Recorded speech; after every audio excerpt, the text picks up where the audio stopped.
Hey there, Wildcats, and welcome back to another edition of Your Daily Dose. I'm Lauren Stapp. And I'm Samantha Schaefer. Today is Tuesday, November 9th, and Your Daily Dose starts now.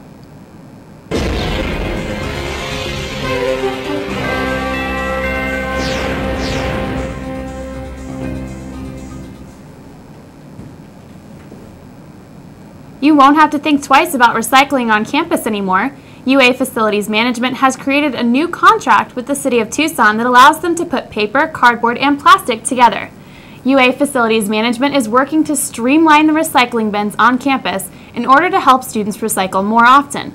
Before the changes, the city had to take 5% of the recycling. If it was mixed, it would not accept any of it. All of the paper, cardboard, and plastic, UA splits the money 50-50 with the City of Tucson. That's great. Maybe it'll encourage people to recycle more. I hope it will. Definitely. Well, the Better Than Ever program run out of the Arizona Cancer Center at the UA has dual focuses on encouraging fitness to help prevent cancer while also raising funds for cancer research. The program was founded by Heather Alberts after her husband encouraged her to get more exercise. Her husband is Dr. Davis S. Alberts, director of the Arizona Cancer Center. With his help and the help from others at the center, the program was launched in 2000, encouraging participants to train for a half marathon and raise funds along the way. Since then, the participants have raised $1.6 million for competitive seed grants for Arizona cancer researchers. Well, I think it's about that time to stop in with Tyler Brown for a look at this week's sports.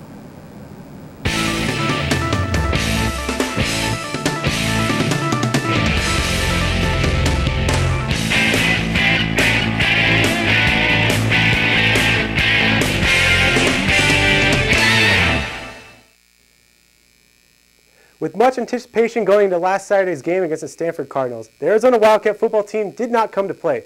Taking place in Palo Alto, California, quarterback Andrew Luck picked apart Arizona's secondary, throwing for 293 yards and 2 touchdowns in a lopsided victory. The Cardinals blew out the Wildcats 42-17 in a ranked match between number 10 and number 13. Running back Stephon Taylor added 4 touchdowns on the ground, helping the Cardinals improve to 8-1 on the season and 5-1 in the Pac-10. With this loss, the Wildcats fall to 7-2 on the season and 4-2 in the Pac-10. Nick Foles threw for 248 yards, 1 touchdown, and 1 pick. Running back Kayla Antolin, filling in for injured Nick Grigsby, rushed for 86 yards and a score as well. Up next for the Wildcats is a tough USC team. The Trojans come into town on Saturday night with a 6-3 record overall and 3-3 in the Pac-10. Currently number 18, Arizona looks to bounce back after a beatdown last weekend with a timely win against Lane Kiflin's squad. Kickoff for this match is set for 6 p.m. Final score here, Arizona 28, USC 24. Playing for the first time since the Red and Blue game, the Arizona men's basketball squad took the court yesterday at McHale Center to host Division II school Augustana. In a 70-59 defeat, sophomore forward Derek Williams led all Wildcats with 19 points and 6 rebounds. He went to the free throw line 11 times, converting 7 of the 11. Kyle Fogg chipped in with 11 points on the afternoon and was the only other Wildcat to reach double figures. Arizona opens the regular season on Sunday, November 14th by hosting Idaho State. Tip-off is scheduled for 3 p.m. and will be televised on FS Arizona. In the latest AVCA Top 25 poll, the number 20 Arizona Wildcat volleyball team moved up 3 positions. The Cats, coming off wins over number 20 Oregon and Oregon State, head to LA this weekend to take on a tough USC and UCLA squad. USC enters the match ranked number 6, and UCLA currently sits at number 10. In UA's first meeting with the Southern California schools, the Cats nearly upset both, falling in 5 sets against each. Arizona had been included in 8 of the last 12 AVCA polls this season, with its highest ranking coming at number 18 in the preseason. The Cats will look to improve their road record to 7-1 this weekend. Well, Wildcats, that's all the sporting news I have for today. I'm Tyler Parron, and that was a look at your sports.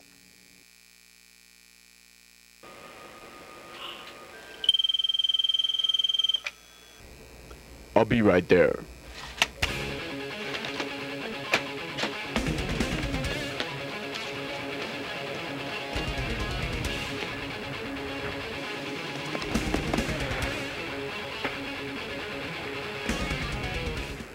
Thanks, cameraman. You're my hero.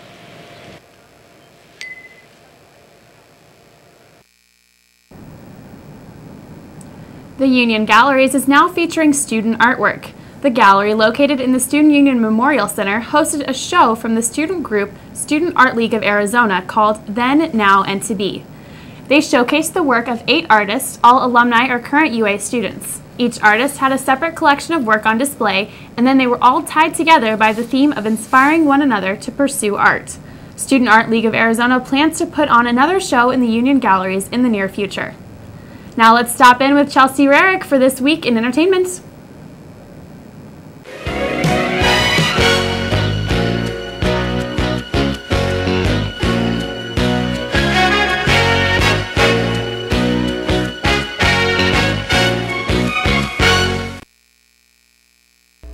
Hey there, Wildcats, it's Chelsea Rarick with your entertainment news. This Sunday, if you're feeling a bit hungry, head on down to the Sunday Feast and Festival. It starts at 5:30 in the evening for a special changing, and then 6 p.m. comes the music and dancing. It's followed by food at 7 p.m. and is a great way to get a diverse look at different cultures. It takes place at Godiva's Natural Foods on Blackledge Drive. Tomorrow evening is auditions for the Anne Frank and Me play directed by Michael Kern. They need men and women of all ages, and there is also a modern dance audition. It takes place in the Red Barn Theater and goes from 7 to 9 p.m. on Wednesday. Also, if you're interested in exploring the UA's campus, you may want to take the UA History Tour that takes place in the Visitor Center on campus. You get to learn all about the local history and traditions of the school that go back 125 years ago. The best part is the tour is completely free. It starts at 10 a.m. tomorrow morning and goes until 11:30. That's all the entertainment news I have for you tonight. I'm Chelsea Rarick, and I will see you on Thursday, Wildcats.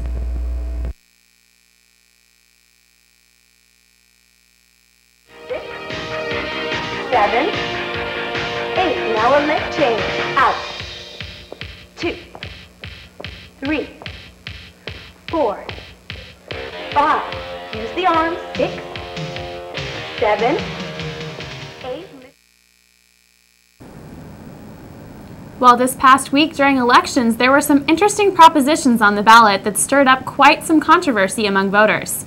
Proposition 203, which advocated the legalization of medical marijuana in the state of Arizona, was one of the propositions that Arizona residents could vote on. For more on this story, let's check in with our reporter in the field, Jessica Frohlman, for an inside look. Did you vote in this year's election? I'm from New Jersey, so I couldn't really vote for Arizona. Okay, did you vote for New Jersey's election then? No. If you could have voted for this year's election, what would you have said to Prop 203, which was medical marijuana? Probably would have said yes, mainly because of the fact that you can tax it if it's legalized, even if it's just medical. You can tax it, and that would stimulate Arizona's economy, making me have to pay less for school. Did you vote in this year's election? Yes, I did. What do you think about Prop 203, which was the medical marijuana? I voted yes on it because I think that it can be taxed and it can help the state. And I think that it's not really a big deal if someone who's dying of terminal cancer can use marijuana as like a pain reliever. And honestly, I think alcohol and cigarettes are just as bad for you. So I don't think it's that big a deal. So I voted yes on it. What do you think about Prop 203? I think it's helpful for those who have, like, you know, like if you have cancer and stuff and chemo doesn't work and you're just sick and tired of being in pain. Like, I know, like, marijuana helps you relax, so it's good for that aspect. For UATV, I'm Jessica Frohlman.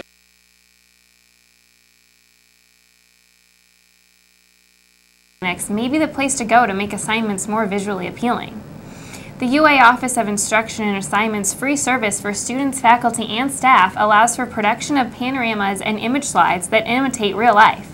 Gary McAnder, a senior information technology support analysis, has done panoramas of entire environments such as the Optical Science Building and parts of the UA Mall. Virtual realities can be used to showcase museum collections or to show objects for large classes. Although the annex doesn't get much publicity, media arts and architecture students are usually the ones who look for the services, but the annex hopes to become more appealing and useful for other departments on campus.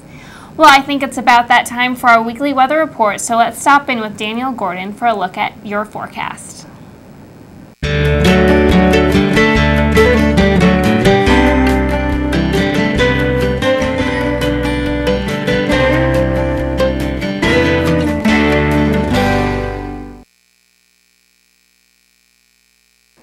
Good evening, Tucson. I'm Danielle Gordon with your weather forecast. Make sure to have your jackets on hand for this week because we can expect temperatures to drop low. Today we had a partly cloudy day with a high of 68 degrees, and tonight we can expect a very chilly low of 43 degrees. Tomorrow we can expect the sun to warm up the temperatures a little bit with a daytime high of 73. Tomorrow's overnight low is an expected 50 degrees. Coming to our day off on Thursday, we can expect another sunny day. Thursday's daytime high is 69 with an overnight low of 45. Entering the weekend, Friday we can expect more sunshine with a daytime high of 72. Friday's overnight low of 46 will get you started on your weekend plans. And coming to Saturday, there'll be more sun in the sky with a daytime high of 74. Make sure to stay nice and bundled at the game with Saturday's overnight low of 46. Well, that's all I have for you tonight. This is Danielle Gordon, and I'll see you tomorrow. Hi, it's David Hasselhoff, the Hawk. Get Hawk with UATV. Stay tuned. Don't change the dial.